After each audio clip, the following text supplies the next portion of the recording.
Isaac Newton constructed one of the most radical intellectual systems in human history. Born in 1642, he lived through the collapse of Aristotelian philosophy. The old certainties were crumbling as new methods of investigating nature emerged across Europe. Newton stood at this crossroads and helped forge a new path forward. Most people know Newton for his laws of motion and universal gravitation. They imagine him as a pure scientist devoted only to mathematics and physics. This image is a distortion that arose during the Enlightenment, when thinkers stripped away uncomfortable truths. The real Newton spent more time on theology and alchemy than on physics. He wrote over 1 million words on alchemy and 3 million on theology and biblical prophecy. These were not hobbies disconnected from his scientific work. For Newton, natural philosophy, theology, and the study of ancient wisdom formed a unified whole. He saw himself recovering truths that the ancients knew, but that had been corrupted over time. His religious beliefs were heretical by the standards of his day and remained hidden throughout his life. He denied the Trinity, considered Orthodox Christianity a corruption, and believed God acts directly in the physical world. Newton also developed a distinctive methodology that bridged two opposing camps. Continental rationalists like Descartes trusted pure reason to reveal truths about nature. British empiricists emphasize sensory experience as the foundation of knowledge. Newton refused to choose between these approaches. He insisted that fundamental concepts like space and extension come from the intellect. Yet he demanded that laws of nature must be derived from careful observation and experiment. This methodological synthesis became enormously influential. Every major Enlightenment thinker, from Locke to Kant, grappled with Newton's ideas. David Hume explicitly modelled his philosophical method on Newton's approach to natural philosophy. Immanuel Kant developed his critical philosophy partly to resolve tensions Newton's work had created. Understanding Newton requires examining both what he revealed publicly and what he concealed. His published works present mathematical demonstrations and experimental results with minimal philosophical commentary. His private manuscripts reveal a man obsessed with decoding biblical prophecy and alchemical texts. Both dimensions shaped his approach to investigating nature. Part 1. The Philosophical Foundation. Newton entered Cambridge University in 1661 when intellectual combat raged across Europe. Cartesianism was spreading rapidly, challenging both Aristotelian scholasticism and emerging experimental approaches. René Descartes had argued that the physical world operates like a vast machine governed by mechanical laws.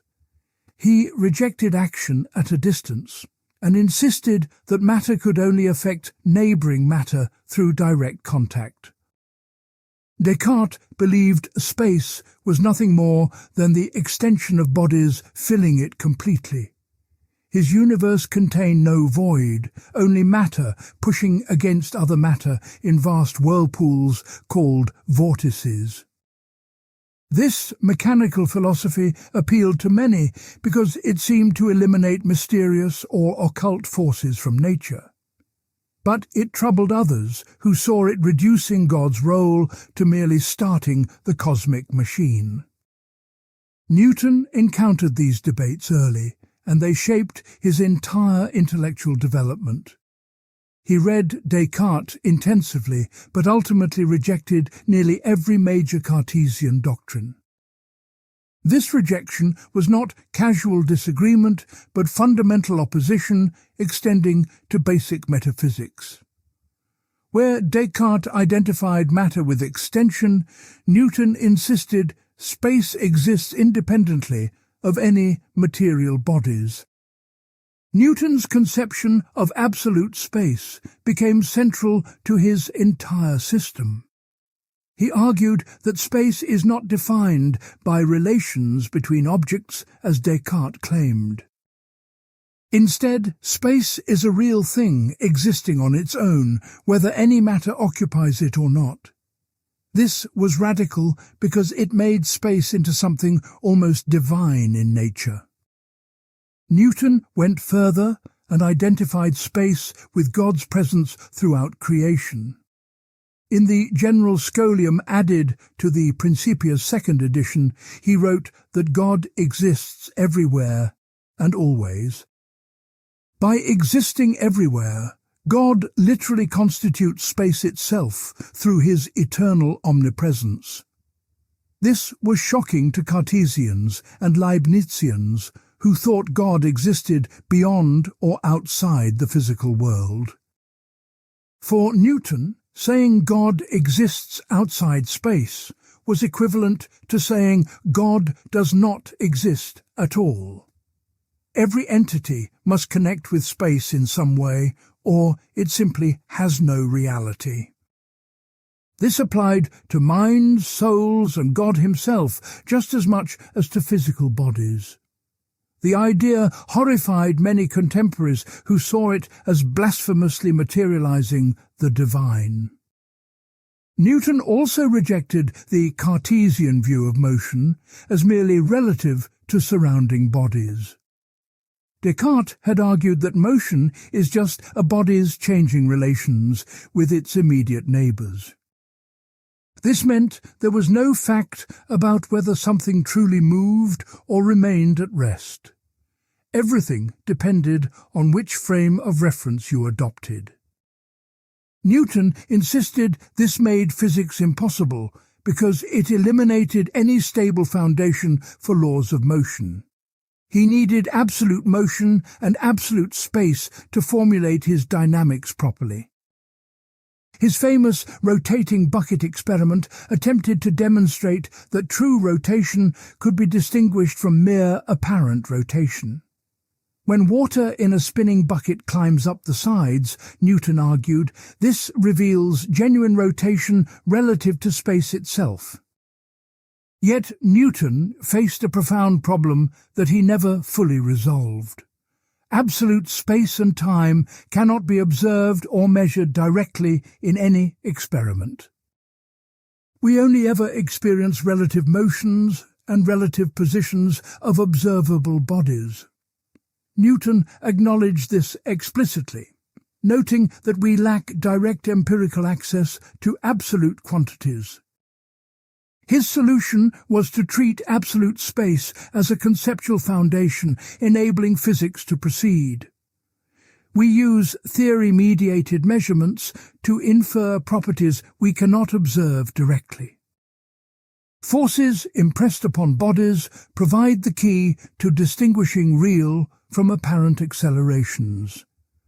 True motion is neither generated nor changed, except by forces acting on the body itself.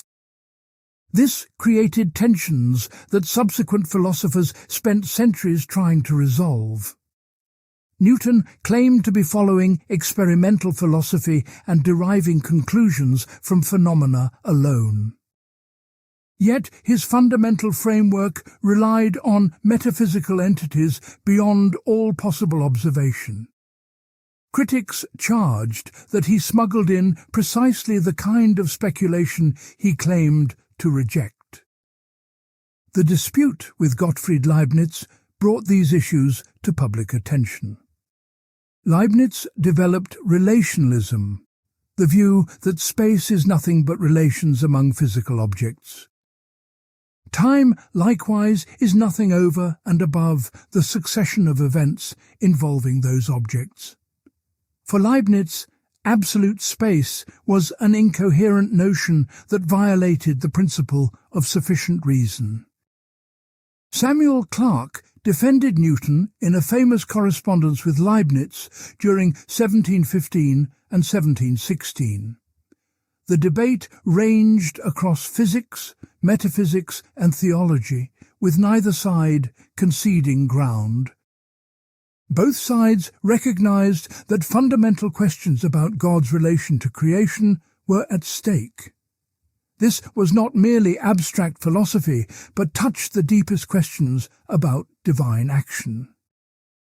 Newton believed God actively intervenes in the universe to maintain its order and structure. He rejected Leibniz's claim that God created a perfect world, requiring no subsequent divine adjustment. For Newton, signs of divine governance appeared everywhere in phenomena requiring continuous providential activity. The solar system's stability and the arrangement of planetary orbits both suggested ongoing intelligent direction. This theological dimension was inseparable from Newton's natural philosophy despite later sanitization. The general scholium concluded with Newton declaring that discussing God from phenomena is natural philosophy's proper task. This was not an afterthought, but expressed his core conviction about physics and theology's unity. He was doing theology when he calculated planetary orbits just as much as when studying biblical prophecy. Part 2. The Methodology Revolution. Newton developed his methodological approach through decades of bitter intellectual combat. His first major publication in 1672, on light and colour, sparked immediate controversy. Robert Hooke, Christian Huygens, and others attacked both his experimental claims and theoretical interpretations. Newton felt profoundly misunderstood, and this experience shaped his lifelong aversion to public debate. The attacks forced Newton to articulate meta-level principles about how natural philosophy should proceed. He needed to distinguish what he considered rigorous knowledge from mere speculation or hypothesis. This led him to develop what scholars now call his epistemic triad. He distinguished theories that are certain and experimentally confirmed from hypotheses that remain speculative. Queries formed the third category. Propositions uncertain but providing proper means to establish theoretical certainty. Hypotheses could play a supporting role in investigations without being claimed as established truth. Newton temporarily assumed hypotheses as helping premises in reasoning from phenomena to conclusions, but he refused to present them as demonstrated facts derived from observation. This framework evolved substantially between the Principia's first edition in 1687 and later versions. The first edition of Book 3 contained 9 propositions labelled as hypotheses. By the second edition in 1713, Newton restructured everything and retained only 2 hypotheses. The others were relabelled as rules of reasoning or phenomena, depending on their logical function. The 4 rules of reasoning became Newton's most explicit methodological statement. Rule 1 demands admitting only causes that are both true and sufficient to explain appearances. This is Newton's version of Occam's razor, his principle of parsimony in theory construction. More is vain when less will serve as adequate explanation. Rule 2 states that similar natural effects must be assigned the same causes as far as possible. The fall of stones in Europe and America share the same cause as does respiration in humans and animals. This rule licenses extending conclusions from observed cases to unobserved similar cases. It provides the bridge from particular experiments to universal natural laws. Rule 3 asserts that qualities found universal in all bodies within experimental reach are universal properties. If every body we can test proves impenetrable, we conclude all bodies possess impenetrability.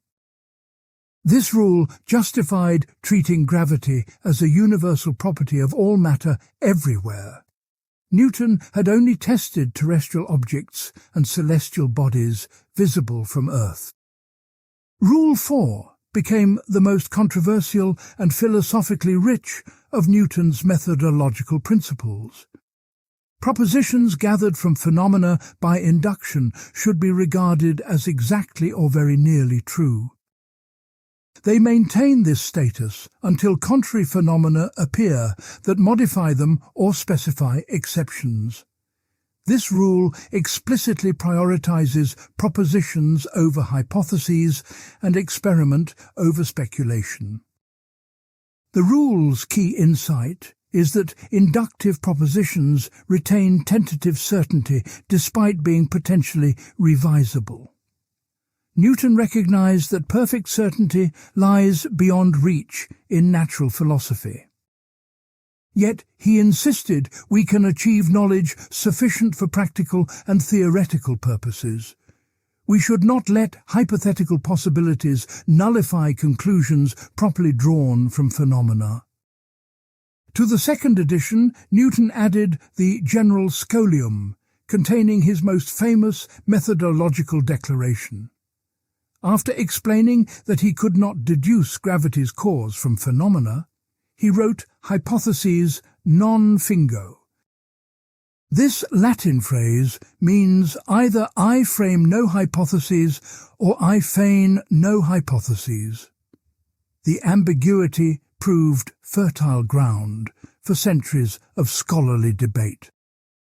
Newton clarified that whatever is not deduced from phenomena must be called a hypothesis. Such hypotheses have no place in experimental philosophy, whether metaphysical, physical, mechanical, or based on occult qualities. In experimental philosophy, particular propositions are inferred from phenomena then rendered general by induction. This marked Newton's mature statement, distinguishing his method from rationalist system building. The phrase was directed primarily against Descartes and Leibniz, who proposed mechanical explanations for gravity. Leibniz introduced whirlpools or vortices as hypothetical fluids surrounding planets to account for orbital motion. Newton considered this feigning hypotheses, inventing unobservable mechanisms not required by observational evidence. He had established gravity's mathematical law, and that sufficed for explaining celestial phenomena. Critics charged that Newton himself feigned hypotheses by postulating action at a distance. How could one body affect another across empty space without any intervening medium or mechanism? This seemed to reintroduce occult qualities that mechanical philosophy had supposedly eliminated from nature. Leibniz and continental thinkers found it philosophically repugnant, despite its mathematical success. Newton's response was that he had demonstrated gravity exists and acts according to precise mathematical laws. Whether gravity operates through unknown mechanisms or directly across space remained an open question. He privately believed some mechanism might exist, and even speculated about ethers at various times. But he refused to publish such speculations as demonstrated truths derived from phenomena. This methodological stance represented a profound shift in what counted as legitimate scientific explanation. Previous natural philosophy demanded identifying causes and mechanisms underlying all observed effects. Newton argued that mathematical description of how phenomena behave could constitute adequate knowledge. We need not know why gravity follows an inverse square law to use that law successfully. The distinction between knowing that and knowing why became central to subsequent philosophy of science. Newton showed that precise mathematical laws describing observable regularities constitute real scientific achievement. Demanding mechanical explanations or underlying causes might be premature before sufficient phenomena are examined. Better to establish secure mathematical descriptions than to multiply unsupported hypothetical mechanisms. Yet Newton never abandoned the search for deeper explanations or underlying physical causes. His optics concluded with dozens of queries posing questions about the nature of light, matter, and force. These queries were clearly not demonstrated conclusions, but speculative proposals for future investigation. They suggested subtle fluids, active principles, and mechanisms that might explain observed phenomena. The methodology balanced two opposing dangers that Newton navigated throughout his career. Pure empiricism risked drowning in observations without achieving general understanding or theoretical power. Pure rationalism risked constructing elegant systems detached from observational constraints and experimental test.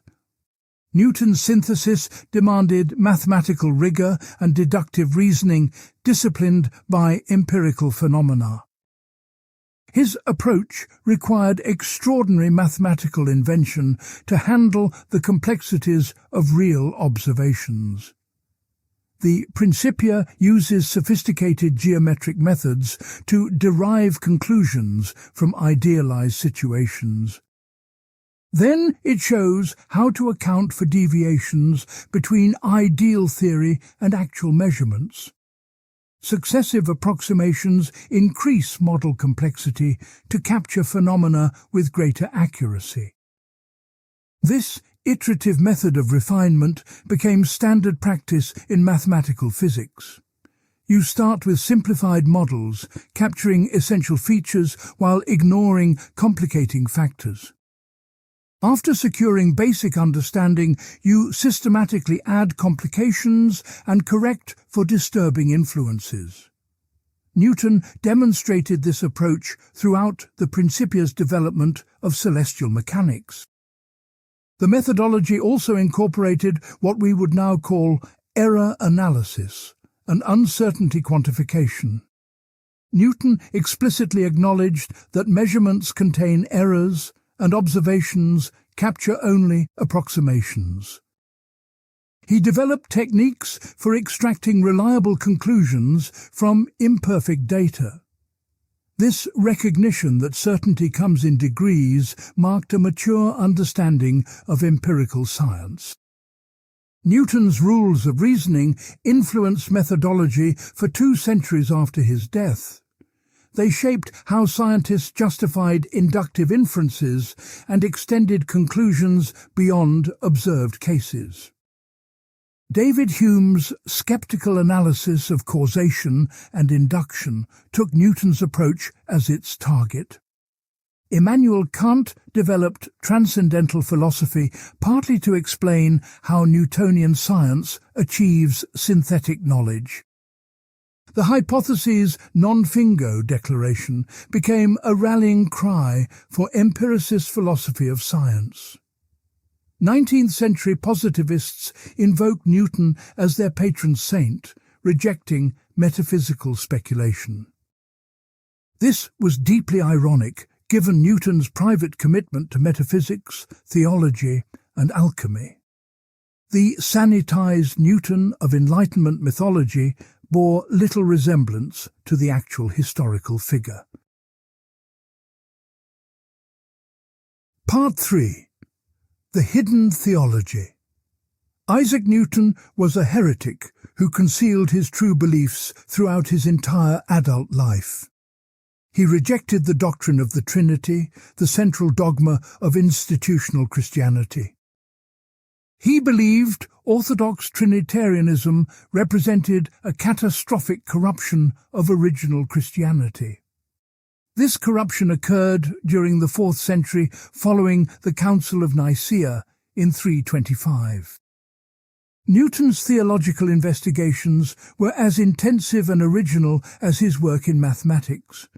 He wrote treatises on biblical prophecy totaling over 3 million words. He studied ancient manuscripts, compared textual variants, and traced the evolution of Christian doctrine. His textual scholarship was rigorous and systematic, applying critical methods to sacred texts. The manuscript he sent to John Locke disputing the Trinity's scriptural basis was never published. Newton feared the consequences of revealing views that would be considered formally heretical. In 17th century England, heresy could destroy careers and potentially endanger lives. Cambridge professors were required to take holy orders in the Church of England. Newton faced a crisis in 1675 when he should have been ordained. He could not, in conscience, swear to articles of faith he believed fundamentally false.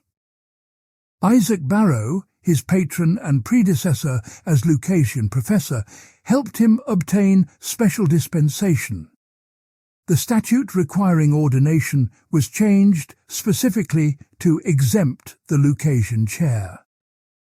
This narrow escape convinced Newton that his theological views must remain absolutely private. He adopted what scholars call Nicodemism, concealing heretical beliefs through outward conformity. He attended church regularly and subscribed publicly to Anglican articles when taking government office.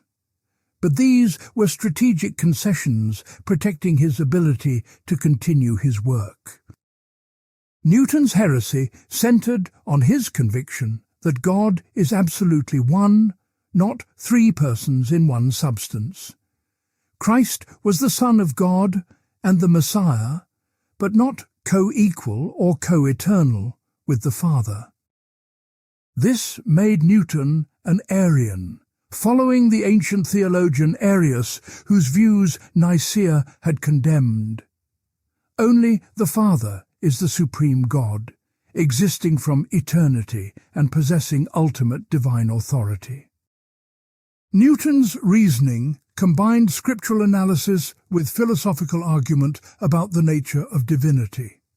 He found no clear scriptural basis for Trinitarian formulas in the earliest manuscripts. Later additions to texts appeared designed to support doctrines developed centuries after Christ.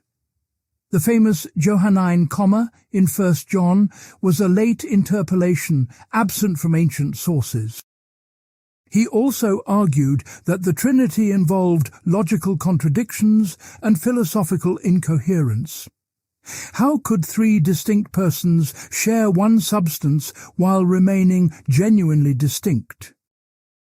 The Father sends the Son, yet they are equally eternal and necessary. These paradoxes suggested human corruption of simple original truths, rather than divine mystery. Newton believed early Christians worshipped one God the Father and honored Jesus as his appointed Messiah. The elaborate Trinitarian metaphysics emerged from Greek philosophical influence, corrupting Hebrew monotheism. Athanasius and his followers imposed this corruption through political maneuvering and textual manipulation. Newton's massive manuscript attacking Athanasius detailed this alleged historical process. This theological framework connected directly to Newton's natural philosophy in multiple ways. His absolute space and time replicated in physics his conception of God's absolute unity. Just as God is one and indivisible, so space and time are unified and cannot be decomposed into relations. The failure to distinguish absolute from relative in physics mirrors theological errors about God's nature. Newton explicitly stated that God's omnipresence literally constitutes space through his eternal existence everywhere. Duration and space are modes of God's existence, not independent containers. This made space something closer to divine than to material reality. It explains why Newton insisted everything, including minds and souls, must relate to space somehow. His conception of divine action in the world also shaped his physics fundamentally. Newton believed God actively maintains the universe's order through continuous providential intervention. The solar system's stability requires occasional divine adjustments to prevent accumulating perturbations. Gravity itself might be the direct action of God's will rather than a mechanical push. This contrasted sharply with the deist view becoming popular among some Enlightenment thinkers. Deists imagined God creating the universe, then letting it run like a perfect machine. Newton found this notion theologically objectionable and physically implausible. The evidence suggested ongoing divine governance, not a self-sufficient mechanical system. Newton also pursued what he called the Principia Theologia, the ancient theology. He believed that God revealed true religion to Noah and the patriarchs before Moses. This original religion consisted of worshipping the one true God and following two simple moral commands. Love God completely and love your neighbor as yourself. All ancient peoples originally shared this pure religion, according to Newton's reconstruction. The priesthoods of Egypt, Babylon, and Greece possessed corrupted fragments of original revelation.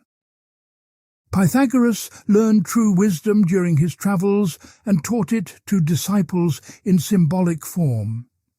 Ancient temples were designed as models of the heliocentric cosmos, expressing cosmological truth. This theory allowed Newton to see his own work as recovering ancient wisdom. He was not discovering new truths, but rediscovering what ancient sages had known. The heliocentric system, mathematical laws of nature, and proper worship of God formed a unified whole. Modern philosophy had declined from ancient heights, and Newton aimed to restore lost knowledge. Newton studied alchemy partly as an attempt to decode ancient wisdom transmitted in symbolic language. Alchemical texts might preserve truths about matter and force disguised in allegory. The philosopher's stone could be both a literal substance and a symbol of deeper understanding. This was not irrational mysticism, but a coherent interpretive framework for studying ancient sources. His biblical chronology attempted to establish accurate dating for ancient history using astronomical calculations. He analyzed references to celestial events in ancient texts to reconstruct true chronology. This combined his astronomical knowledge with textual scholarship in service of theological understanding. For Newton, these were not separate enterprises, but aspects of one unified investigation. Newton's study of biblical prophecy aimed to decode God's plan for human history. The books of Daniel and Revelation contained encrypted information about past and future events. He developed elaborate interpretive principles for matching prophetic symbols to historical realities. The prophecies confirmed that the Trinitarian corruption would persist until the end times.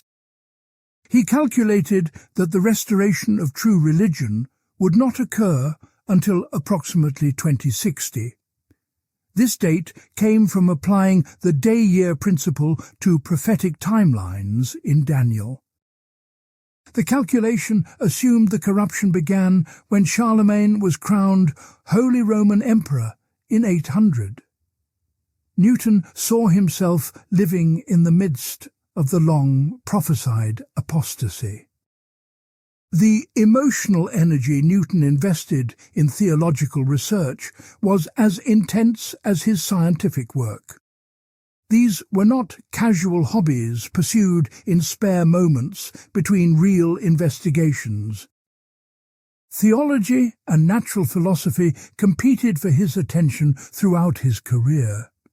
Both aimed at understanding God's nature and revealing divine truth to humanity. After Newton's death, his theological manuscripts created a dilemma for his executors. Publishing them would expose the great Newton as a heretic and damage his reputation. Suppressing them meant hiding a major dimension of his intellectual life and motivations. They chose suppression, and the manuscripts remained largely unknown until the 20th century.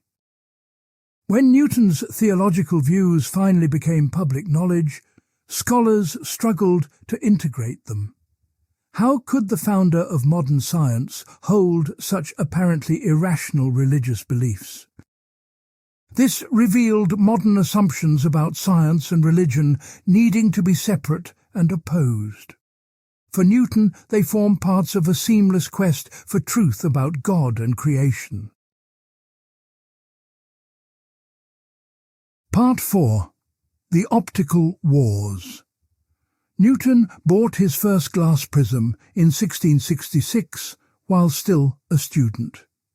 He began experimenting with light and colour in ways that would revolutionize optics. His discoveries challenged prevailing theories about light's nature and generated decades of bitter controversy. These disputes shaped both his scientific method and his approach to intellectual combat. The standard view held that white light is pure and simple, while colours represent corruptions or modifications. When light passes through glass, the material somehow alters pristine white light to produce colours.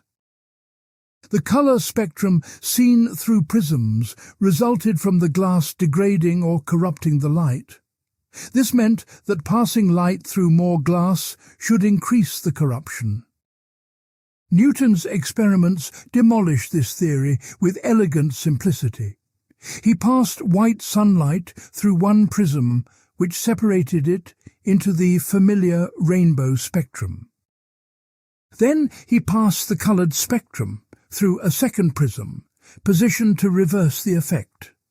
The separated colours recombined perfectly into white light again, without any corruption. This proved that colours are not corruptions of white light, but rather white light's constituents. White light is composite, a mixture of different coloured rays that normally travel together. The prism does not create colours by modifying light, but merely separates pre-existing components. Different colours correspond to light rays with different degrees of refrangibility through glass. Newton concluded that light itself comes in different varieties, corresponding to different colours. Red light differs fundamentally from blue light in properties determining how materials refract it. Each colour has a characteristic angle of refraction when passing from air into glass. The spectrum shows this spread of refraction angles for white light's component rays. He presented these findings in his first major publication to the Royal Society in 1672. The paper was titled Letter Containing His New Theory About Light and Colours. Newton claimed his experiments provided certain demonstrations, not mere hypothetical speculation. he insisted the results followed with geometric necessity from experimental phenomena. Robert Hooke immediately attacked Newton's paper with multiple objections and alternative explanations. Hooke was England's leading authority on optics and resented the younger Newton's challenge. He claimed Newton's theory depended on assuming light consists of particles or corpuscles. Since Hooke believed light travels as waves, Newton's entire theory must be mistaken. This criticism infuriated Newton because he felt Hooke completely misunderstood the paper's argument. Newton insisted his colour theory did not depend on any hypothesis about light's ultimate nature. Whether light consists of particles or waves, the experimental facts about refrangibility remain unchanged. The theory was a demonstrated conclusion, not a speculative hypothesis. Christian Huygens also criticized Newton's conclusions, though in more measured terms than Hooke. Huygens had developed a sophisticated wave theory of light building on earlier ideas. He showed that treating light as waves propagating through an ether could explain reflection and refraction. His principles stated that each point on a wavefront generates new wavelets spreading spherically. The debate over whether light consists of particles or waves would persist for over 2 centuries. Newton developed and defended the corpuscular theory, while Hooke and Huygens championed wave theories. Each side could explain some phenomena convincingly while struggling with others. The particle theory handled straight-line propagation and sharp shadows naturally. Newton argued that if light were waves, it should diffract around obstacles like sound does. We hear sounds from around corners but cannot see light sources blocked by obstacles. This suggested light travels in straight lines like particles rather than spreading in all directions like waves. Later, evidence of light diffraction through narrow slits would challenge this argument. The corpuscular theory explained reflection as particles bouncing off smooth surfaces elastically. Different sized or shaped corpuscles could account for different colours, having different refractive properties. Refraction occurred when corpuscles accelerated entering denser media, bending their trajectories toward the normal. This required light travelling faster in denser media, a prediction later proved wrong. Newton acknowledged certain phenomena that seemed to require wave-like explanations. Thin films like soap bubbles display coloured interference patterns depending on film thickness. Light sometimes reflects and sometimes transmits through the same film with no obvious difference in conditions. Newton proposed that corpuscles possess fits, alternately disposing them toward reflection or transmission. He suggested corpuscles might create waves in the ether as they travel. These waves could overtake the corpuscles and induce the periodic fits of reflection and transmission. This hybrid theory tried to preserve corpuscular foundations while incorporating wave-like elements. It showed Newton's willingness to modify his theory when phenomena demanded it. The Optics, published in 1704, became Newton's comprehensive statement on light. Unlike the mathematical Principia, it was written in English and accessible to wider audiences. The book detailed experiments readers could replicate and built conclusions carefully from observations.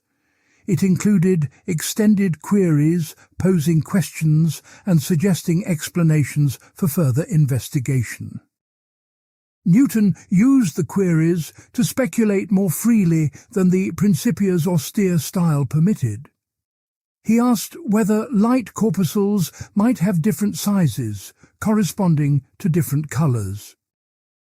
He wondered whether ethereal mediums with varying densities could explain optical phenomena.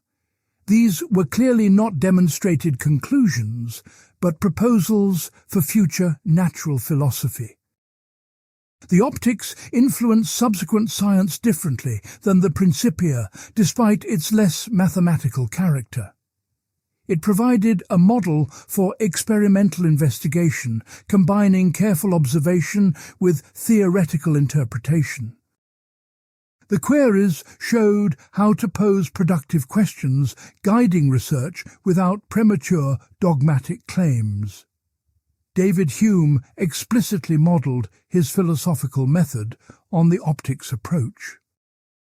The controversy with Hooke left lasting scars on Newton's personality and scholarly practice. He came to dread intellectual debate and delayed publishing major works for decades. The optics waited until after Hooke's death in 1703 to appear in print. Newton's aversion to controversy meant potentially valuable ideas remained private throughout his life. Thomas Young's double-slit experiment in 1801 provided powerful evidence for wave theory. When light passes through two narrow slits, it creates interference patterns on a screen. Bright and dark bands appear in regions where waves from both slits reinforce or cancel. This behavior could not be explained by corpuscles traveling in straight lines. Throughout the 19th century, additional experiments on interference, diffraction, and polarization supported wave theory. Jean-Baptiste Biot initially explained polarization using particle theory, but later evidence favored waves. By century's end, the wave theory dominated physics, and Newton's corpuscular approach seemed refuted. Then, quantum mechanics revealed that both perspectives capture partial truth about light's dual nature. The photoelectric effect, discovered in the early 20th century, revived particle concepts unexpectedly. Light ejects electrons from metal surfaces in ways that wave theory cannot explain properly. Einstein proposed that light consists of discrete packets of energy, now called photons. The photon model made light both particle and wave, depending on experimental context. Modern physics recognizes wave-particle duality as fundamental to quantum mechanics. Light exhibits wave behavior in interference and diffraction experiments. It exhibits particle behavior in photoelectric effect and Compton scattering experiments. Neither classical waves nor classical particles adequately describe quantum entities. Newton's corpuscular theory thus anticipated aspects of modern photon theory despite being incomplete. His intuition that light involves discrete entities travelling through space captured partial truth.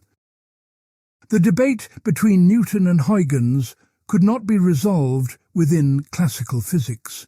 Both were right and both were wrong in ways neither could imagine. Part 5. The Principia and Universal Mathematics.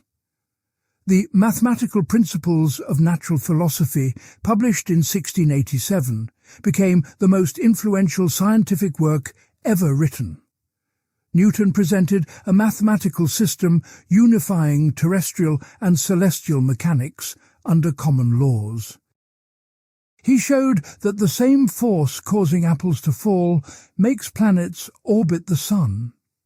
This unification represented a stunning intellectual achievement, transforming natural philosophy's scope and methods. The work's origins lie in correspondence with Robert Hooke during 1679 and 80.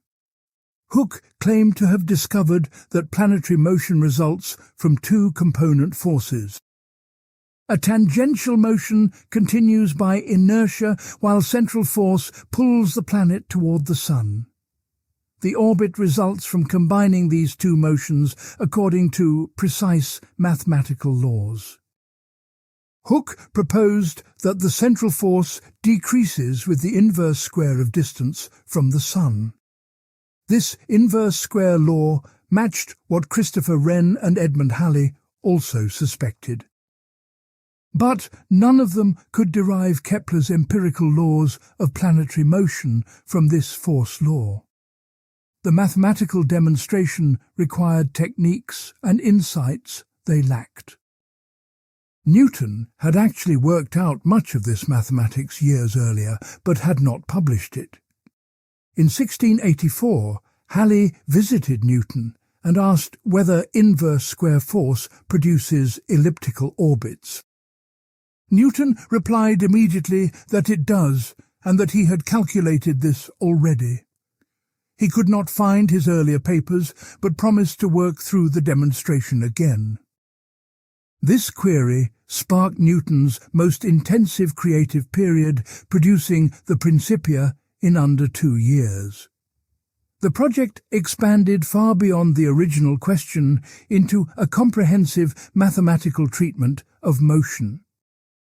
Book 1 develops general theorems about motion under central forces using geometric methods.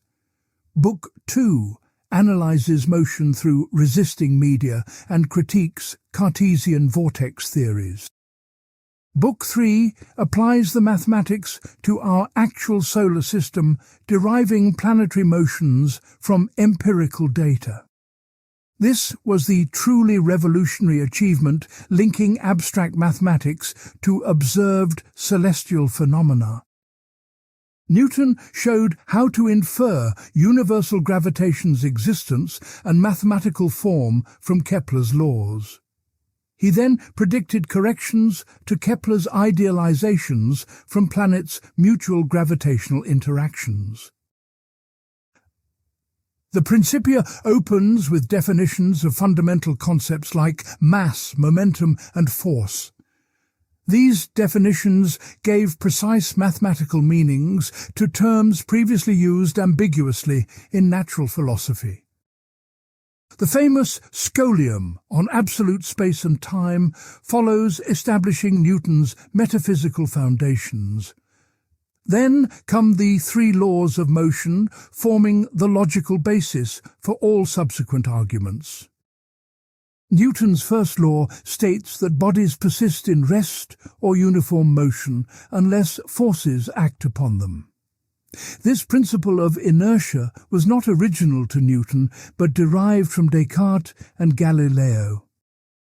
However, Newton made it foundational and gave it precise mathematical formulation.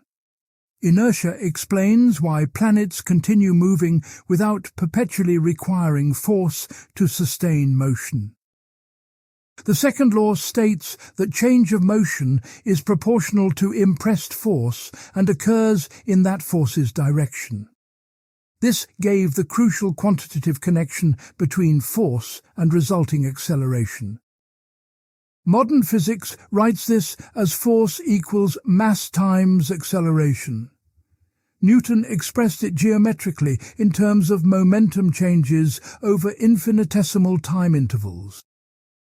The third law declares that every action has an equal and opposite reaction. When one body exerts force on another, the second exerts equal force back on the first. This was Newton's original contribution among the 3 laws and proved essential for complex systems.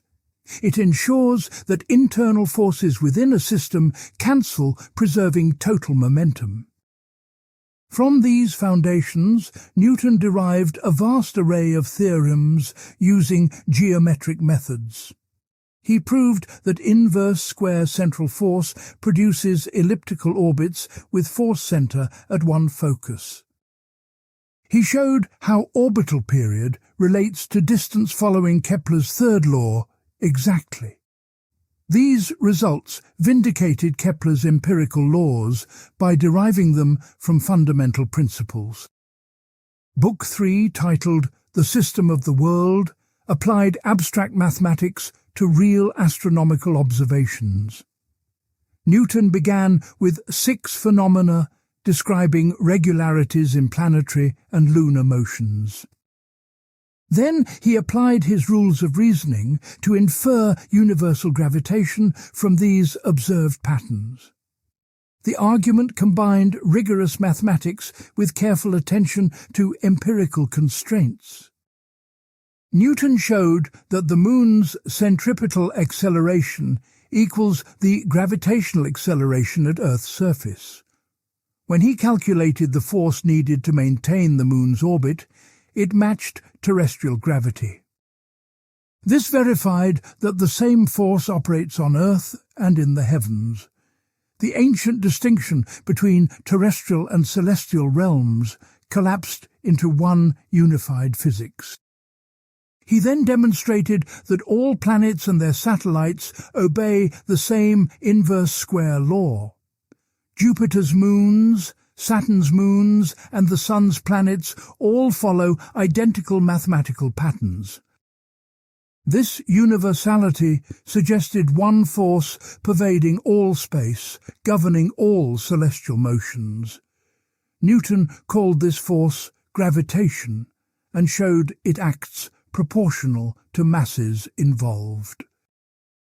The mathematical form was that force equals the product of masses divided by distance squared. This gave a precise quantitative law replacing qualitative explanations of planetary motion. Every particle of matter attracts every other particle with this mathematical force law. The implications were staggering, suggesting fundamental unity underlying all physical phenomena. Newton's method involved idealizing complex situations, then systematically adding complications. He first solved motion of two bodies interacting through gravity alone. Then he added perturbations from third bodies and corrections for non-spherical mass distributions. Each step increased agreement between theoretical predictions and actual observations. He calculated corrections to the Moon's motion from the Sun's perturbing influence. He explained the precession of Earth's axis from tidal forces on the equatorial bulge. He showed how Jupiter and Saturn's mutual gravitational pulls perturb their orbits slightly. These corrections demonstrated how to extract precise predictions from messy real-world phenomena. The Principia also derived the tides from gravitational theory with stunning success. Ocean tides result from the Moon and Sun's differential gravitational forces on Earth. Newton calculated how tide heights depend on lunar and solar positions throughout their cycles. The mathematical predictions matched observed tidal patterns in impressive detail. Yet Newton acknowledged fundamental limitations in his gravitational theory's explanatory completeness.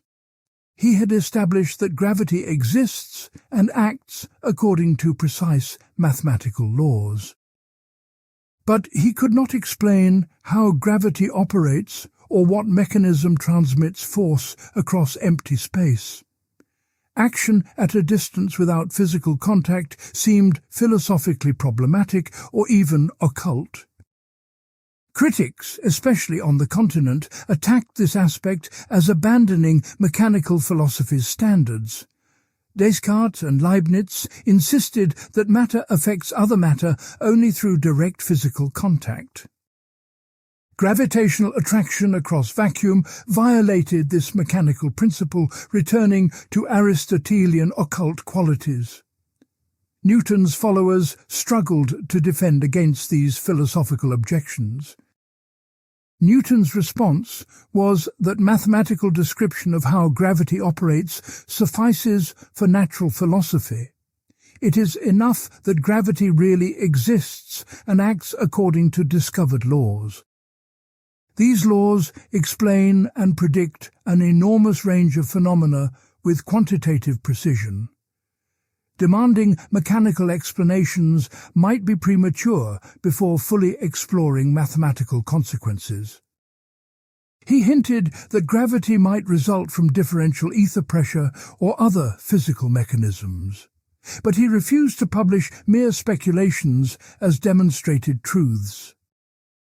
Hypotheses non Fingo meant not feigning explanatory mechanisms unsupported by experimental evidence.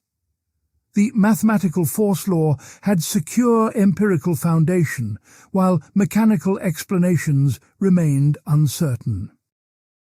The Principia created mathematical physics as a distinct discipline with its own standards and methods. Previous natural philosophy had been either qualitative speculation or geometric demonstration from axioms. Newton showed how to construct mathematical theories constrained by empirical phenomena and tested through predictions. This methodology became the model for all subsequent exact science. The work's influence extended far beyond physics into philosophy and intellectual culture generally. It provided concrete demonstration that human reason could penetrate nature's deepest secrets. The Enlightenment's confidence in reason's power drew heavily on Newton's spectacular success. Thinkers across disciplines sought to become the Newton of their field. Part 6. The Alchemical Pursuit. Isaac Newton wrote over 1 million words on alchemy and chemical processes. These were not casual notes, but intensive systematic investigations spanning decades of his career. He copied alchemical texts laboriously by hand, conducted dangerous experiments in his laboratory, and developed theories about matter's active principles. For Newton, alchemy was as legitimate an investigation as optics or mathematics. The modern separation between chemistry and alchemy did not exist in Newton's time. Both investigated matter's properties and transformations through observation and experiment. Alchemy included metallurgy, medicine, dye-making, and other practical chemical arts. It also pursued more speculative goals like transmuting base metals into gold. Newton's alchemical investigations aimed to understand the forces operating at matter's smallest scales. He believed that subtle interactions between particles might involve short-range, attractive and repulsive forces. These micro-level forces could explain chemical reactions, phase changes and material properties. Alchemy provided experimental evidence about matter's behavior that mechanical philosophy could not explain. Mechanical philosophers like Descartes tried to explain all phenomena through matter's size, shape, and motion alone. Particles collide and interlock mechanically like machine parts fitting together. But this framework struggled to account for chemical affinities where certain substances combine preferentially. Why does acid dissolve some metals but not others, despite similar mechanical properties? Newton suspected that active principles beyond mere mechanical interactions governed chemical phenomena. Particles might attract or repel each other through forces analogous to gravity, but operating at different scales. These forces could explain selective chemical combination and other phenomena resisting mechanical explanation. Alchemical experiments potentially revealed clues about these hidden forces. His manuscript of Natures. Obvious laws and processes in vegetation analyzed plant growth using alchemical concepts. He proposed that active principles draw appropriate particles from soil and air into growing structures. These selective attractions explained why plants incorporate certain elements while excluding others. The process resembled chemical reactions where specific substances combine according to intrinsic affinities. Newton also pursued the philosopher's stone, the legendary substance allegedly enabling transmutation and conferring wisdom. This was not irrational superstition, but a coherent research program within the period's framework. If forces operating between particles determined chemical properties, changing those forces could transform substances fundamentally. The philosopher's stone might be a material catalyst, triggering systematic changes in metallic composition. Alchemical texts frequently used allegorical and symbolic language, protecting secrets from uninitiated readers. Newton spent enormous effort decoding these symbols to extract practical chemical knowledge. He believed ancient alchemists possessed genuine understanding transmitted through deliberately obscure terminology. This connected to his broader Principia Theologia project, recovering ancient wisdom. The secrecy pervading alchemy aligned with Newton's own preference for concealing important ideas. He kept his alchemical work entirely private throughout his life. After his death, executors found a laboratory full of chemical apparatus and notebooks filled with experiments.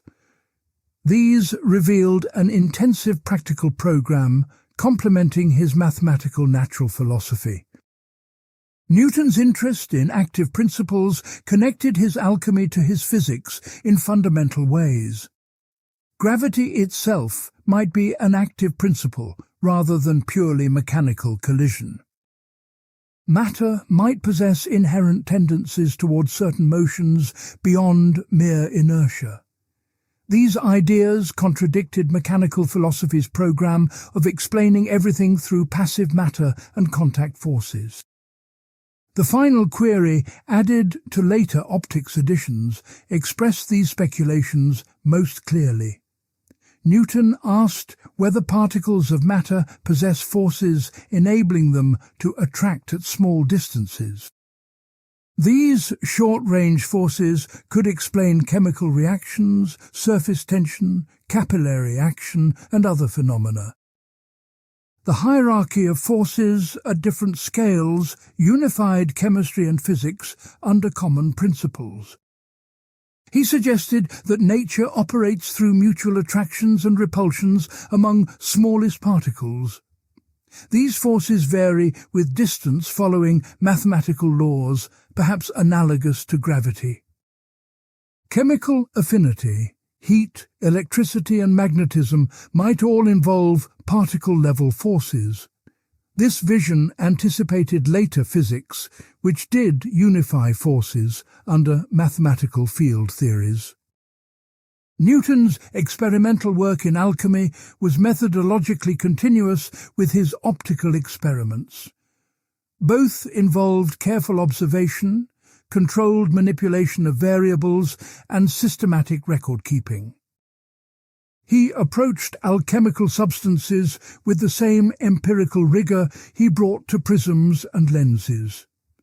The difference lay not in method, but in alchemy's greater theoretical obscurity and symbolic language.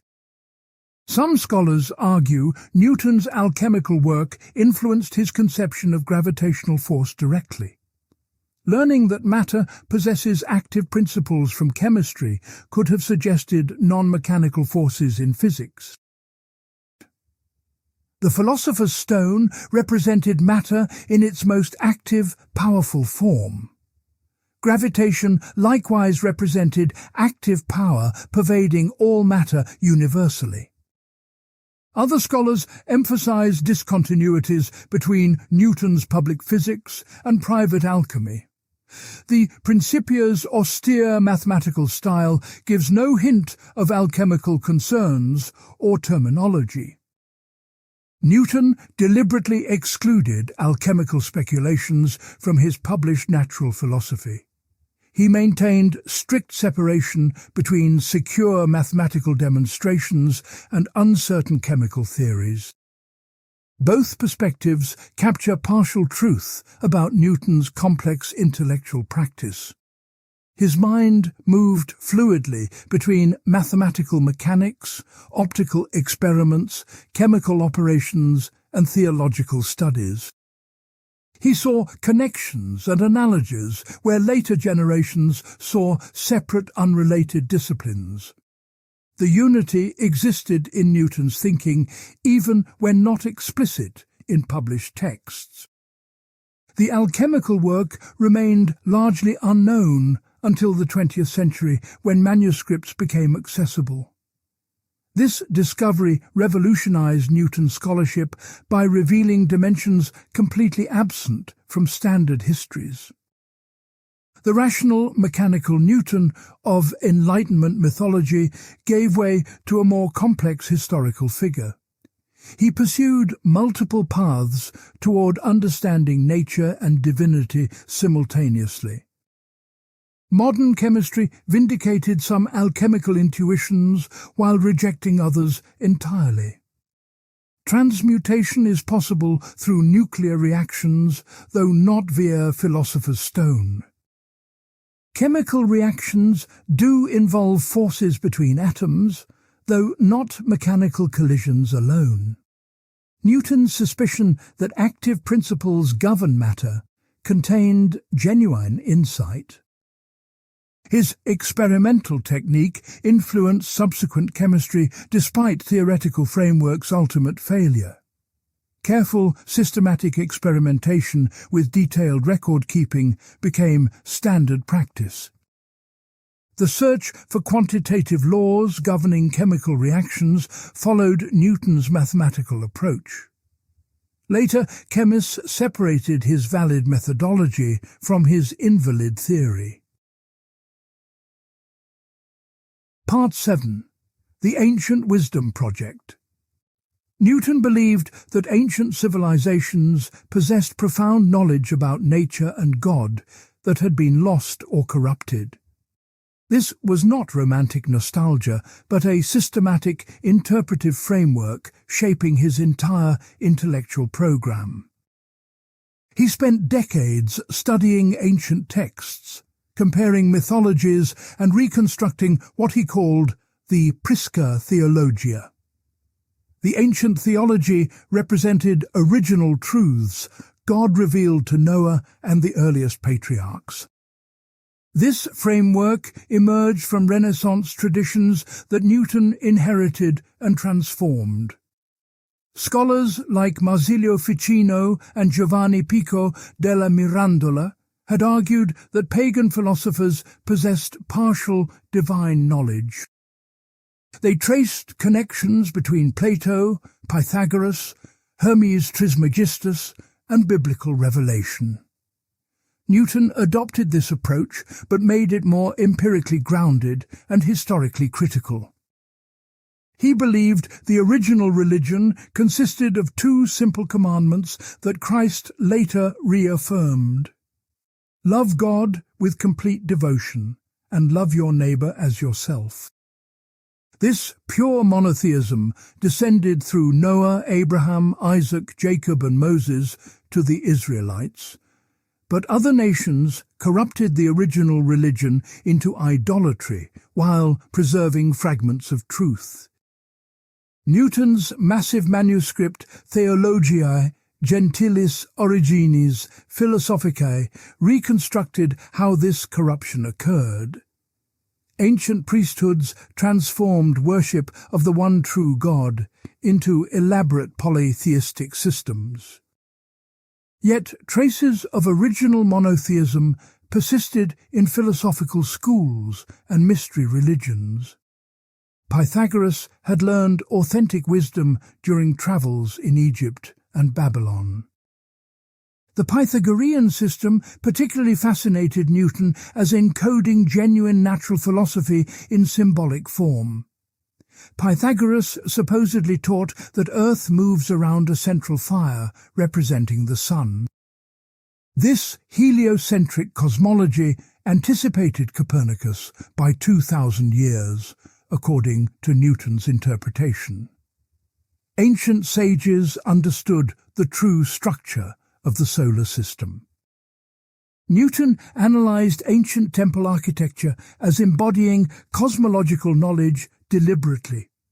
The Temple of Solomon and pagan temples dedicated to Vesta used circular designs centered on sacred fires. These architectural features symbolize the heliocentric system with the sun as nature's central fire. Worship and natural philosophy were unified in original religious practice. He wrote that one design of the first true religion's institution was proposing the world's frame through temples. Ancient temples served as models, helping people study the cosmos as God's true temple. Religious architecture encoded scientific truth accessible to initiates who understood the symbolism. This explained why ancient wisdom appeared in such obscure allegorical forms. The Principia Theologia framework also shaped Newton's approach to alchemy and natural philosophy generally. Alchemical texts might preserve ancient chemical knowledge transmitted through symbolic language, protecting it from corruption. Decoding these allegories could recover experimental techniques and theoretical insights. Newton was not discovering new truths, but rediscovering what ancients already knew. This perspective made Newton's work fundamentally restorative rather than revolutionary in his own eyes. He aimed to recover Prisca Sapientia, the ancient wisdom about both natural and divine matters. Modern philosophy had declined from heights achieved by ancient sages and needed restoration. The Principia represented recovery of mathematical natural philosophy that Pythagoras had possessed. Newton's chronological studies attempted to establish accurate timelines for ancient history using astronomical evidence. Ancient texts contained references to celestial events like eclipses and planetary configurations. By calculating when these astronomical phenomena actually occurred, Newton could date historical events precisely. This would reveal the true sequence of ancient civilizations and cultural transmissions. His chronology of ancient kingdoms amended challenged conventional dating of Egyptian and Greek history. Newton argued that standard chronologies exaggerated the antiquity of these civilizations. By correcting these errors, he showed that all ancient wisdom derived ultimately from biblical patriarchs. This vindicated the priority of Hebrew revelation over supposedly older pagan traditions. The project involved detailed analysis of mythological traditions across different cultures seeking common origins. Newton traced how the same basic stories appeared in Greek, Egyptian, and Near Eastern mythology, with variations. These parallels suggested one original source that different cultures preserved and modified. Comparative mythology revealed historical connections between ancient peoples and their knowledge transmission. Newton believed that Phoenician sailors spread ancient wisdom through trade routes connecting civilizations. They transmitted astronomical knowledge, religious concepts, and philosophical ideas across the Mediterranean world. This explained similarities between distant cultures that had no obvious direct contact. Ancient globalization had occurred through maritime trade networks. He also studied how ancient mystery religions preserved esoteric knowledge through initiatory practices. The Eleusinian mysteries and similar cults protected truths from public disclosure through graduated revelation.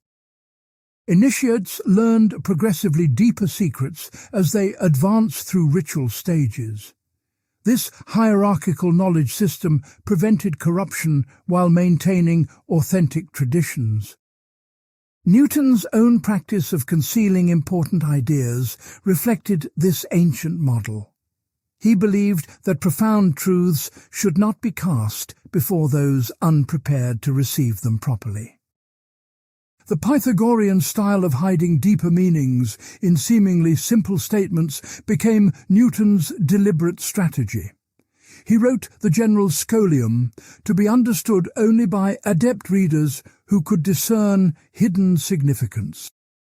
This created multiple levels of meaning in Newton's published works, accessible to different audiences. Ordinary readers found mathematical demonstrations and experimental descriptions.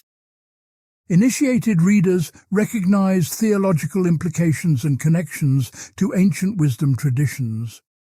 Newton communicated simultaneously with multiple audiences through carefully crafted ambiguity. The Principia Theologia framework connected Newton's natural philosophy to his anti-Trinitarian theology directly. The original religion was pure monotheism, before 4th century corruption introduced Trinitarian errors.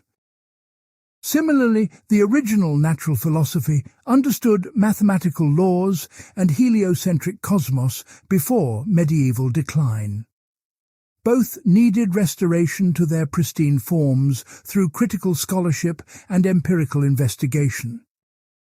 Newton saw himself as living through a period of prophesied restoration, approaching gradually. The Protestant Reformation had begun recovering true religion, but remained incomplete. His own work in natural philosophy contributed to broader reformation, restoring ancient wisdom. Science and theology both participated in God's plan for revealing truth to humanity. This vision shaped Newton's understanding of his historical role and intellectual mission. He was not a modern revolutionary breaking with tradition, but a restorer recovering lost knowledge.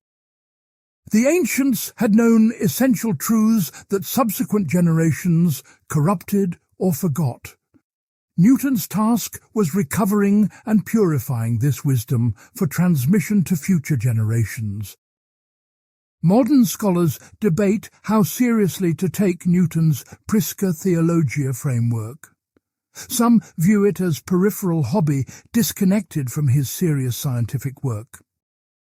Others argue it fundamentally shaped his motivations and interpretive strategies throughout his investigations. The evidence suggests it was indeed central to Newton's self-understanding and intellectual identity. The framework also reflected broader cultural assumptions of Newton's era about knowledge and history. Many 17th century thinkers believed human learning had declined since ancient times. Progress meant recovering lost wisdom rather than discovering entirely new truths.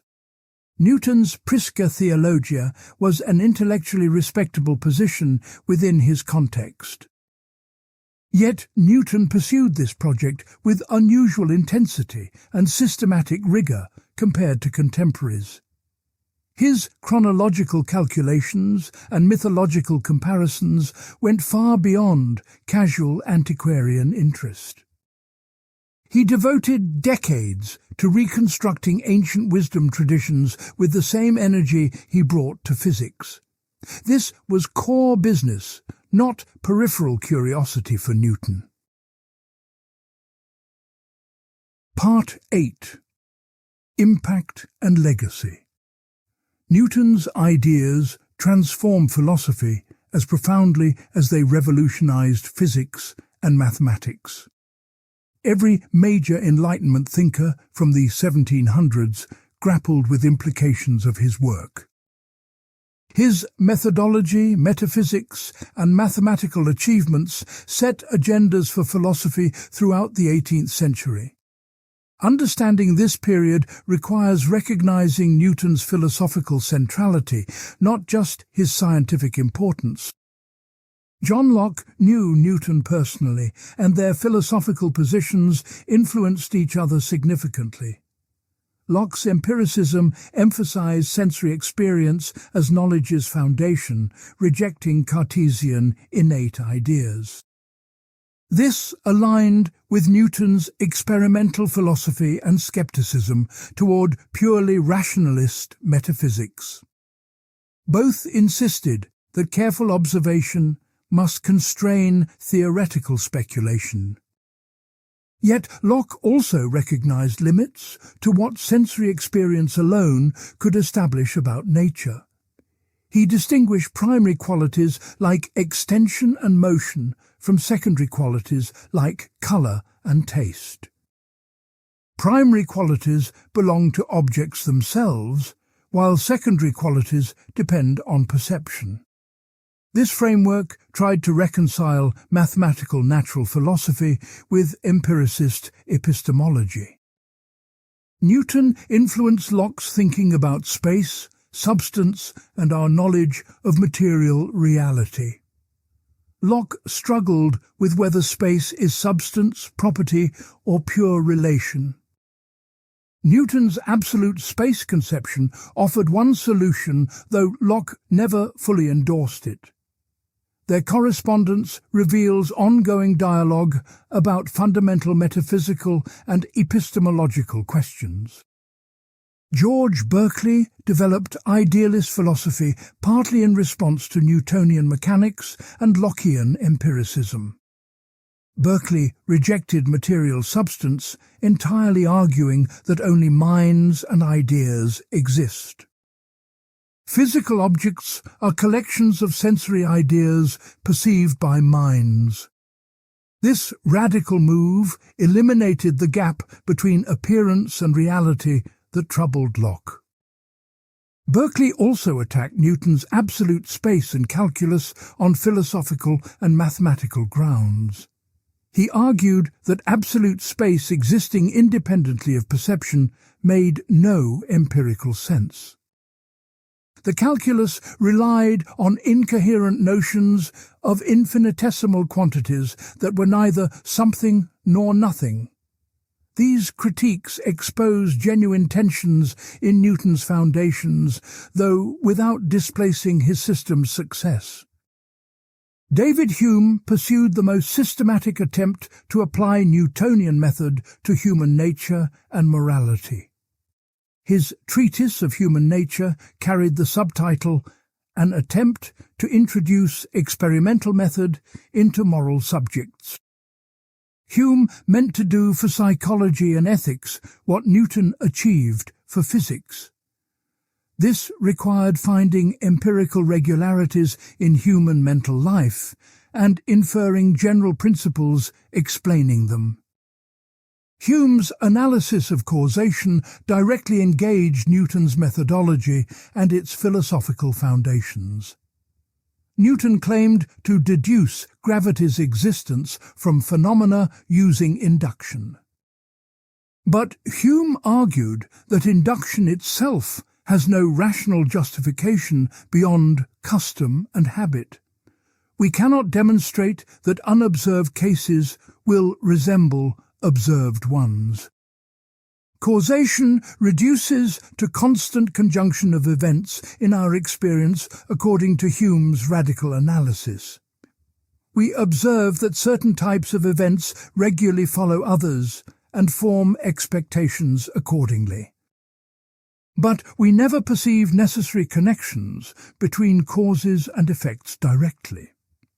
The idea of causal power or force is a psychological projection, not an empirical discovery. This skeptical argument threatened to undermine the entire Newtonian enterprise philosophically. If induction lacks rational foundation, then Newton's inferences from phenomena become unjustifiable. The laws of motion and gravitation have no more certainty than habitual expectations. Hume's analysis created what Kant later called the crisis waking him from dogmatic slumbers.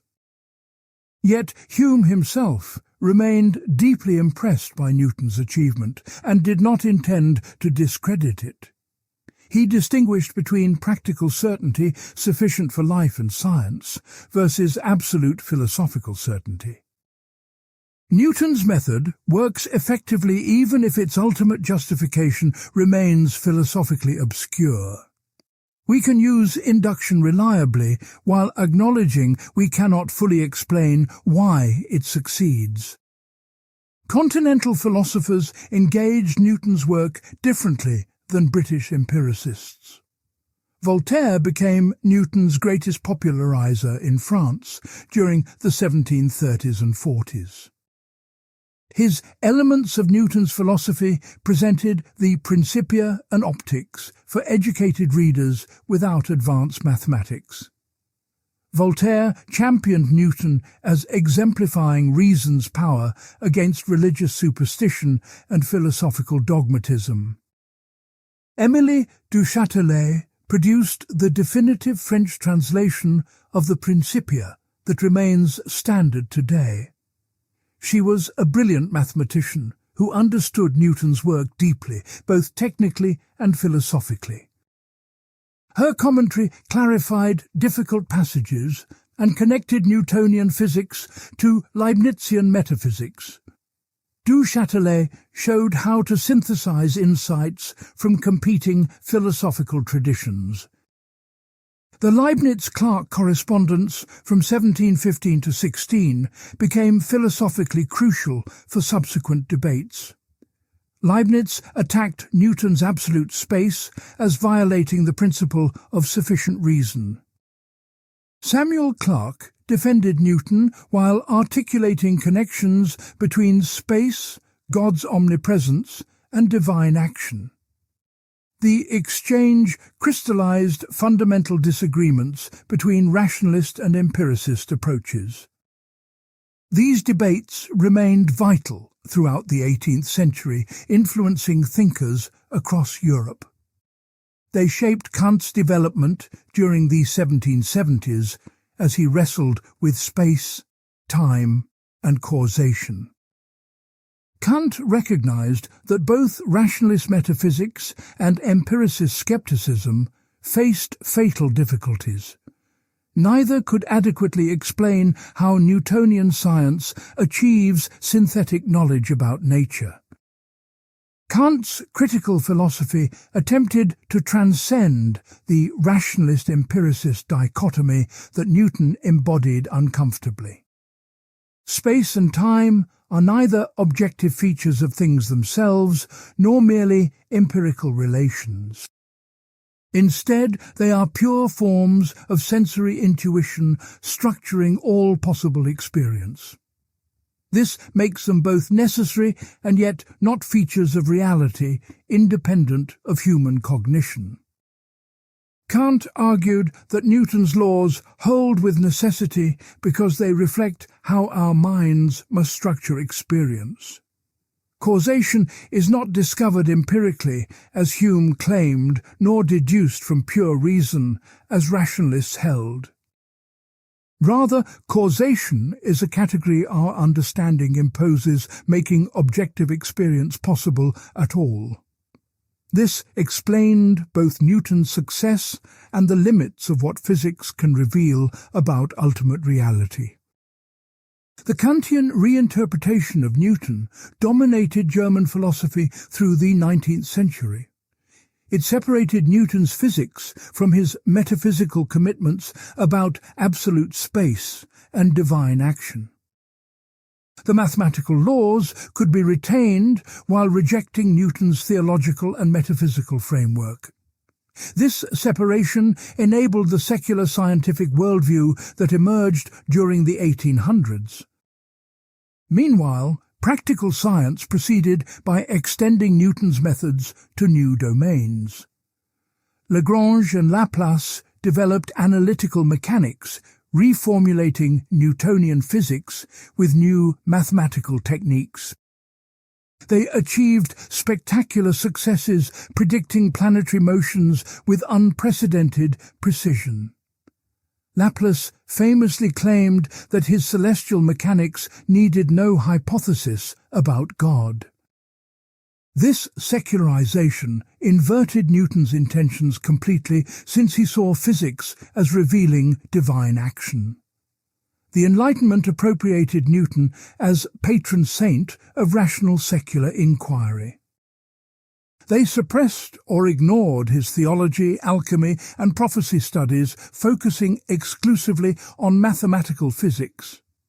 The Newton they celebrated was a mythological construct bearing limited resemblance to the historical person.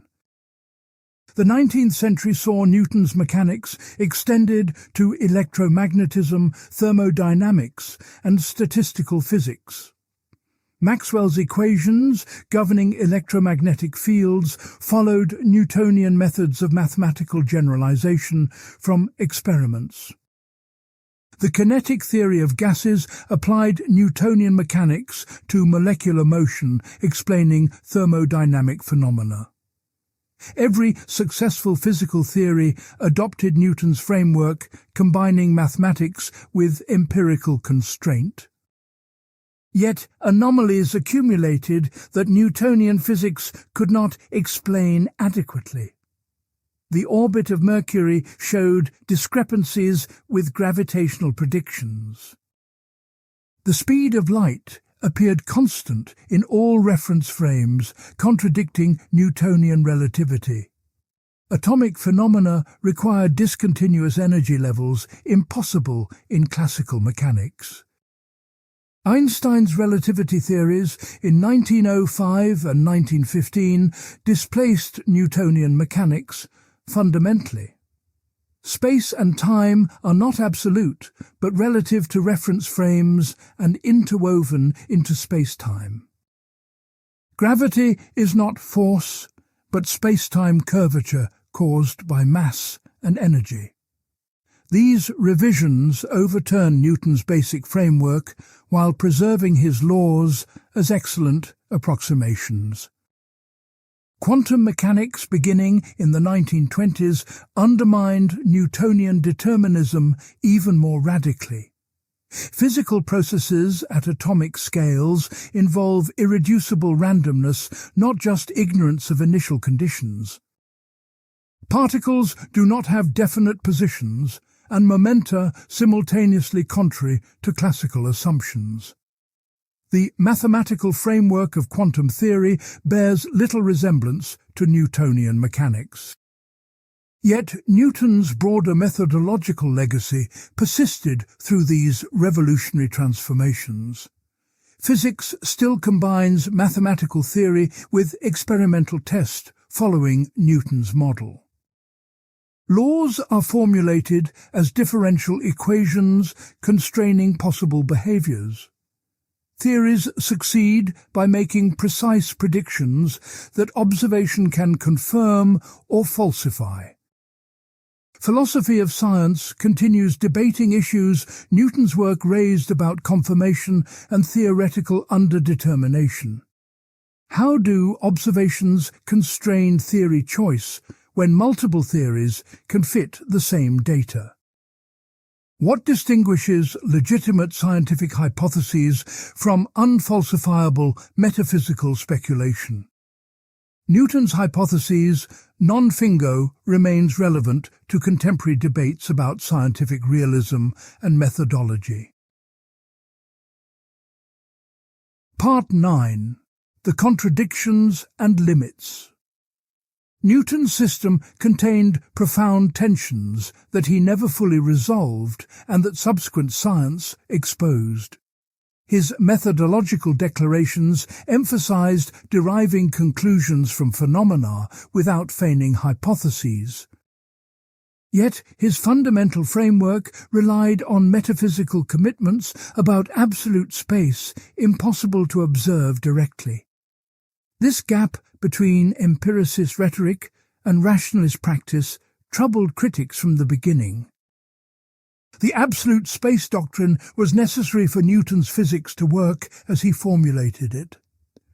Laws of motion require distinguishing true acceleration from merely apparent changes in relative position. Without absolute motion, the second law becomes empirically empty, since all motion is relative to reference frame. Yet Newton explicitly acknowledged that absolute space and time cannot be measured directly. He tried to resolve this by arguing that forces provide empirical access to absolute acceleration. True changes in motion result from forces impressed upon bodies. We can detect forces through their observable effects like tension in rotating buckets water. But this argument is circular since identifying forces already presupposes distinguishing real from apparent motion. The bucket experiment was meant to demonstrate absolute rotation independent of external reference bodies. When the bucket spins, the water eventually rotates with it and climbs the sides, forming a concave surface. Newton argued this shows genuine rotation, since the shape change occurs even when water moves with bucket. The rotation must be relative to space itself, not to surrounding material bodies. Ernst Mach criticized this reasoning in the late 1800s, pointing to alternative interpretations. Perhaps the water's shape responds to rotation relative to distant masses throughout the universe. If all the stars rotated around a stationary bucket, the same effect might occur. This undermined Newton's claim to have demonstrated absolute motion empirically. Einstein's general relativity ultimately vindicated Mach's intuition, showing that inertial effects depend on matter distribution.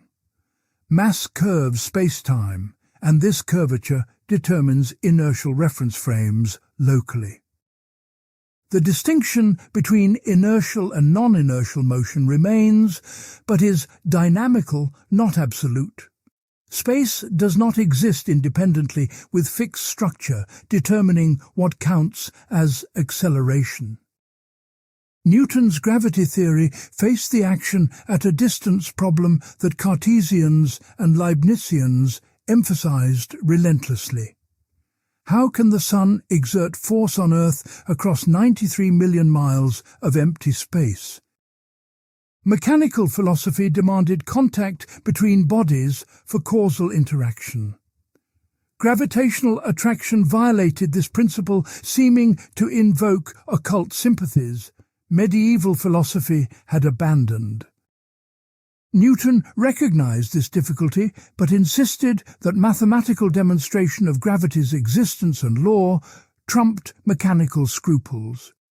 He speculated privately about ether mediums that might transmit gravitational effects mechanically.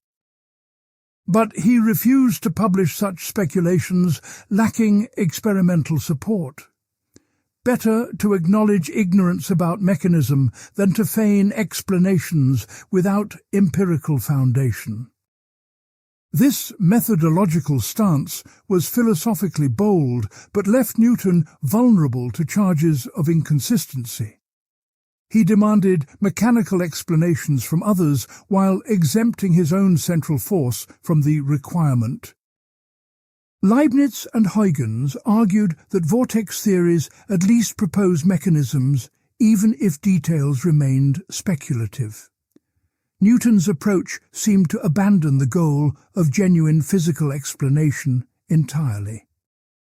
Later, physics vindicated Newton's willingness to accept mathematically precise forces without mechanical reduction. Electromagnetic forces operate similarly through empty space without material medium. Quantum field theory describes forces through field equations, not mechanical particle collisions. The demand for mechanical explanation proved too restrictive for fundamental physics.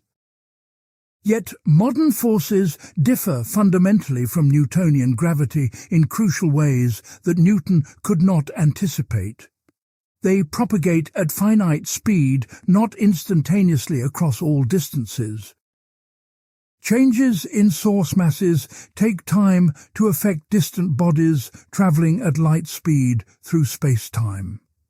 Newton's instantaneous action at a distance was not just unexplained, but empirically incorrect.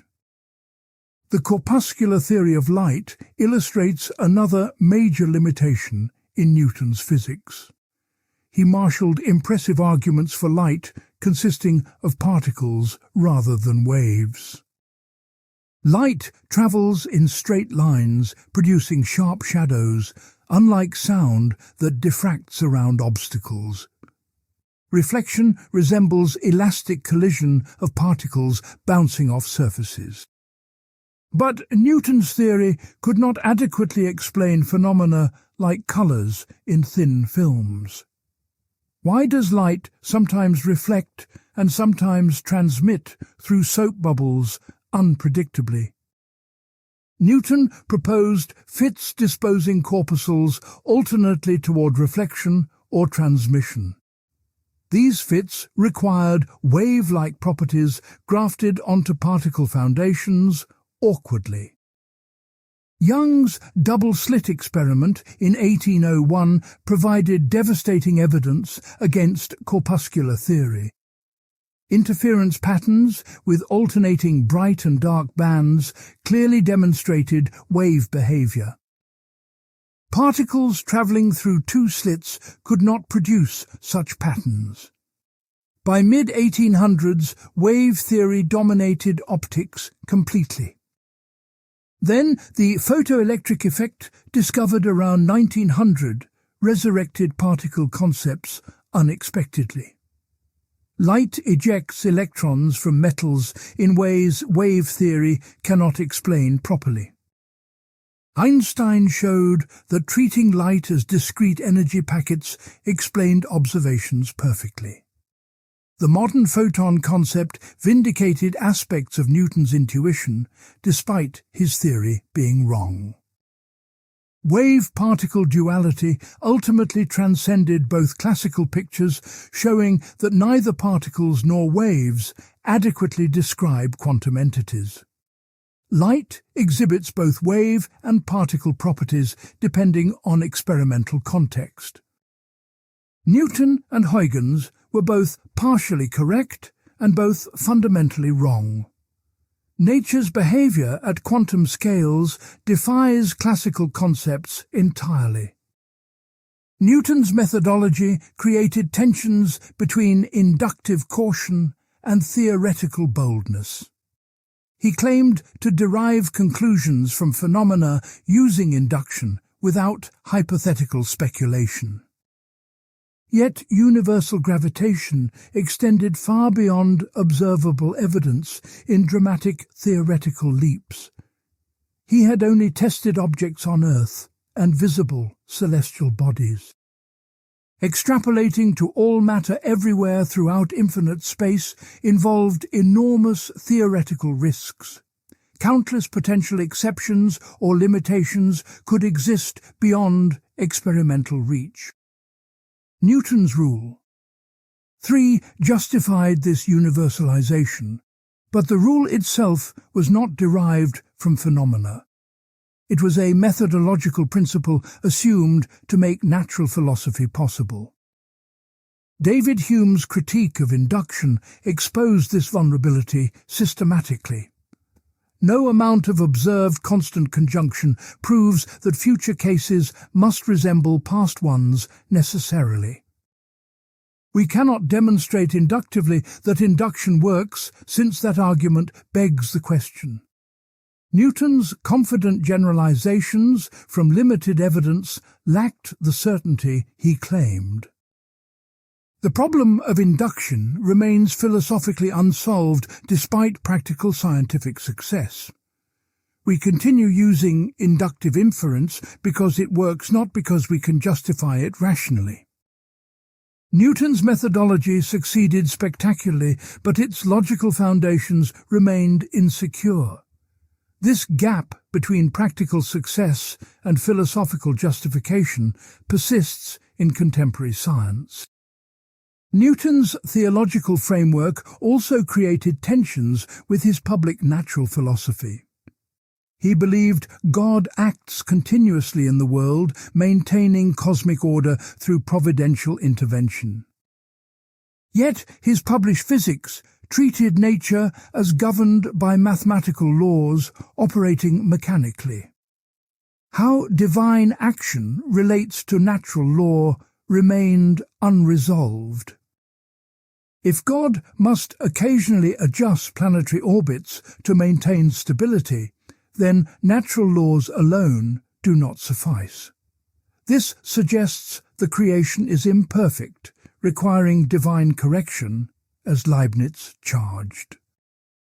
But if laws govern completely, then God's role reduces to initial creation, as deists argued. Newton wanted active divine governance without undermining natural law's autonomy. His heretical theology created additional complications that he concealed from public view. The general scholium's theological statements carry Arian implications detectable only to those familiar with the debates. Newton was simultaneously making physics accessible to all while encoding heretical theology for adepts. This duplicity reflected his impossible situation, caught between intellectual honesty and survival necessity. The suppression of Newton's theological and alchemical manuscripts created a distorted legacy. Enlightenment thinkers celebrated him as embodying pure, rational scientific inquiry, free from religious prejudice. The real Newton devoted more energy to theology and alchemy than to physics. His unified vision, combining all these domains, was fractured into separate, incompatible parts. Modern physics has abandoned most of Newton's specific physical doctrines while retaining methodological insights. Absolute space and time are gone, replaced by relativistic space-time. Gravitational force is gone, replaced by space-time curvature. Deterministic trajectories are gone, replaced by quantum probability amplitudes. Yet the mathematical physics Newton pioneered continues as the foundation of all physical science.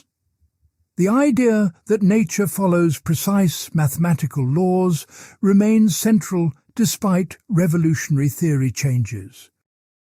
Deriving predictions from theory and testing them experimentally defines scientific practice today. Newton established these standards even though his specific theories proved limited. Part 10. The Unified Vision. Understanding. Newton requires grasping how seemingly disparate pursuits formed a coherent whole in his mind.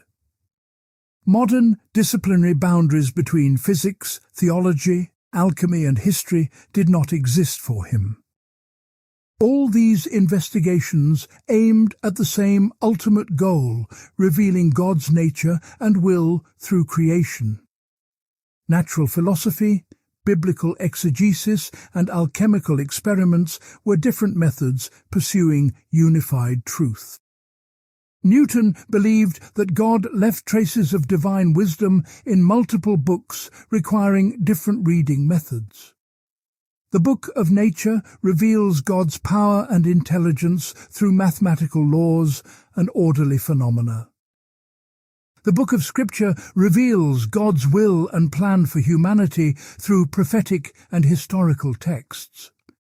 Ancient philosophical and alchemical texts preserve corrupted fragments of original revelation. All three sources ultimately converge on the same truths when properly interpreted and purified. Natural philosophy discovers mathematical laws governing motion and force. Theology recovers pure monotheism, underlying corrupted Trinitarian doctrines. Alchemy reveals active principles governing matter's transformations beyond mechanical interactions. The Prisca Sapientia framework unified these domains by showing they all derive from original divine revelation. God revealed both natural and moral truths to Noah and the patriarchs. Their descendants transmitted this wisdom through various cultural traditions, preserving it imperfectly. Newton's task was recovering and purifying these traditions to restore original unified knowledge. His anti-Trinitarian theology was not incidental, but central to this entire vision. The Trinity represented the same kind of corruption that affected natural philosophy during medieval decline. Just as scholastic Aristotelianism obscured mathematical laws of nature, Trinitarian metaphysics obscured simple monotheistic truth. Both needed reformation through return to original sources purged of later accretions. Newton's conception of God as absolutely one and omnipresent shaped his physics fundamentally. Divine omnipresence means God exists everywhere, constituting space itself through his eternal presence. This makes space more like divine attribute than physical container. The unity and continuity of space reflects God's unity and indivisibility. Similarly, time's absolute flow represents God's eternal duration, ordering all events. Past, present, and future exist for God simultaneously in eternal now. But creatures experience time as succession of moments flowing irreversibly. Absolute time provides the framework in which all change and motion occur. Gravity itself might be direct divine action rather than mechanical force transmitted through matter. God's will maintains the cosmos by exerting attractive forces between all material bodies universally. The mathematical inverse square law describes how God chooses to govern planetary motions. Natural law is divine will, made manifest through regular, predictable action. This explains Newton's confidence that mathematical laws will prove universal despite limited observational evidence. God's nature as rational and consistent ensures that divine action follows uniform principles everywhere. The same laws operate throughout infinite space because one God governs all creation. Mathematical natural philosophy reveals divine rationality imprinted on physical reality. Newton's alchemy sought active principles that would complete the mechanical philosophy's inadequate framework. Pure mechanism treating matter as passive and inert could not explain chemical affinity or vital processes. But matter infused with active principles directing selective combinations could accomplish what mechanisms alone could not. These principles might be God's ongoing creative activity operating at microscopic scales. The philosopher's stone represented matter in its most active, perfected state, embodying maximal divine virtue. Transmutation would be possible by imparting these active principles to base metals, transforming their essential natures. This was not magic, but natural philosophy extended to domains where mechanical explanations failed. Alchemy investigated aspects of divine action in matter complementing mathematical physics. Newton's biblical prophecy studies fit into this framework by revealing God's plan for history's unfolding. Daniel and Revelation encrypted the timeline of true religion's corruption and eventual restoration. Understanding these prophecies showed where human history stands in divine providence. Newton calculated he lived during the long-predicted apostasy before final reformation. His chronological studies established accurate timelines showing how ancient wisdom traditions developed and interacted. This historical work was not antiquarian curiosity, but essential for understanding knowledge transmission. Tracing how Egyptians, Greeks and Hebrews shared and corrupted original revelation illuminated which traditions preserved authentic truth. History revealed the degradation Newton aimed to reverse through his restorative project. The methodological unity underlying all these investigations centered on careful observation and textual criticism. Whether examining prisms, studying manuscripts, or conducting chemical experiments, Newton applied rigorous empirical methods. He weighed evidence critically, compared sources systematically, and drew conclusions cautiously. The same intellectual virtues govern natural philosophy and biblical scholarship. Newton's experimentalism in physics extended to his theological method, treating scripture as observational data. He compared manuscript variants, noting discrepancies and later additions, like a natural historian classifying specimens. Textual criticism identified corruptions, distinguishing authentic revelation from human interpolations. This empirical approach to theology scandalized those treating Scripture as uniformly inspired. Similarly, his alchemy involved systematic experimentation, recording results, and modifying procedures based on observations. He did not accept alchemical authorities uncritically, but tested claims through laboratory work. This experimental attitude unified his approach across domains where others saw fundamentally different kinds of inquiry. For Newton, knowledge always required empirical grounding regardless of subject matter. The mathematical dimension also unified Newton's various investigations, though less obviously than experimental method. Natural philosophy employed mathematics explicitly in laws of motion and gravitational theory. But chronology also used mathematical calculation, determining dates from astronomical references. Even prophecy interpretation involved numerical patterns and temporal calculations. Newton saw mathematics as reflecting divine reason ordering creation according to rational principles. The mathematical harmony of planetary motions reveals God's aesthetic and rational perfection. Ancient sages recognized this, which explains why Pythagoras emphasized mathematical relationships in philosophy. Mathematics provides privileged access to divine wisdom underlying all phenomena. The unified vision explains Newton's extraordinary motivation and productivity across multiple demanding domains. He was not dilettante, dabbling in unrelated hobbies, but pursuing one comprehensive goal with total commitment. Every investigation contributed to understanding God's nature and recovering original divine revelation. This gave his work existential urgency and personal meaning beyond mere intellectual curiosity.